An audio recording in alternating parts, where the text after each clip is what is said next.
Air conditioning, third video on this Subaru. We went from video number 1 and I explained some things about superheat and the drop across the condenser, temperatures, and then we jumped to superheat. Right now, we are just looking at suction line temperature and liquid line temperature. If you remember before, what I have as liquid line temperature is not liquid line temperature. Before it was 194 degrees Fahrenheit. Now it's 176 degrees Fahrenheit. We're not looking at pressures because I don't want people to get stuck with this issue about pressures. We're looking at temperatures. I'm taking the temperature again right here at the vapor discharge high side line off the compressor. The system only had 70 grams of refrigerant and it was operating before, and it was 194 degrees coming out of the compressor. Now inside at the heart of the compressor where the friction and the pressure is made, it's roughly 50 to 75 degrees hotter than that 194 degrees. That tells you how hot it gets inside the compressor against those friction surfaces. And it was running on 70 grams of refrigerant. Now I filled it up and it's completely full. It has a full charge of refrigerant in it. And our temperature has dropped to 174 degrees discharge temperature. Look at where our suction, now where our suction line is, that is the liquid line. See right here? You see this? I'm going right there. It's connected to the liquid line temperature where it was before. So right now, all I'm doing is taking the temperature of the drop across the condenser. And our drop across the condenser, let's round everything down to 110 and we'll round that 6 down to 170. So what do we have? We have 60 degrees right now. Is that right? 10, yeah, we have roughly 60 degrees temperature drop from the discharge to the liquid line, which is still a little high, but we're under a heavy load right now. If you remember before, when I took the first pressures, oh no pressures, let's get pressure off. The first superheat and the temperature drop, the vehicle was in the shade mostly, and it wasn't under a heavy load.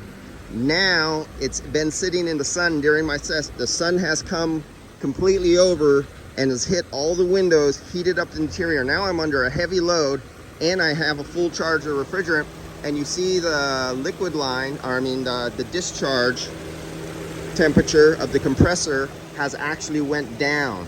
Now let's look at the superheat and subcooling of the evaporator on the suction line and the liquid line. So let's move our, and you have to compare this to video number 1. So now I'm going to take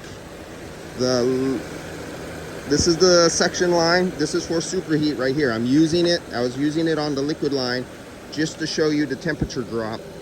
It's not the proper way because I can't get access way close to the condenser and everything. But let's take this one right here that's really hot right now, and we're going to put it on. You can see all the condensation on the line right here. It's all wet. There we've got water forming right there. We're going to take this and we're going to put it on the outlet of the evaporator. This is going to give her our superheat, and the pressure is being taken right there too, so they're both neck and neck right at each other. We're going to take this one right here which says liquid line, LLT, SAT, see that right there? We're going to take this one and we're going to put this down on the liquid line as close as we could get to the condenser, and we're putting it right there. We're not going for accuracy, we're just kind of getting in the ballpark because all I want to do is make a point to you guys. Now you have to go back to video number 1. I think in video number 1 we had a 50 or 60 superheat. Look where our superheat is now. Somewhere around 6 degrees superheat, not 60 degrees superheat or 50 degrees superheat. Look at our subcooling right here where it says SC. I don't know, I'm sorry if the light is in your way. If you could see that where that says SC, I think our subcooling was somewhere around 5 or 6 degrees of subcooling, and now we're at 24 degrees of subcooling, and our superheat as around 8 degrees of superheat, 7, 6, it's going in between there. That is the difference between superheat and subcooling. We do not want to look at pressures. I'm just trying to get this point across. Some will understand, some will not understand. I have recommended many times sources to go to understand superheat and subcooling. Those who seek more knowledge will take my advice, go there and listen. Brian Org, Greg's YouTube, and Ty Brimmerman's YouTube channel. And I've listed and documented some links to go to in previous videos. You either follow it or you don't. You want to learn more, you don't want to learn more. These are personal choices everybody takes. You follow the path of knowledge, or you follow the path of, oh, I want the answer given to me on a silver platter and I'm going to learn that way. Sorry, it doesn't work that way here. See you guys later. Bye.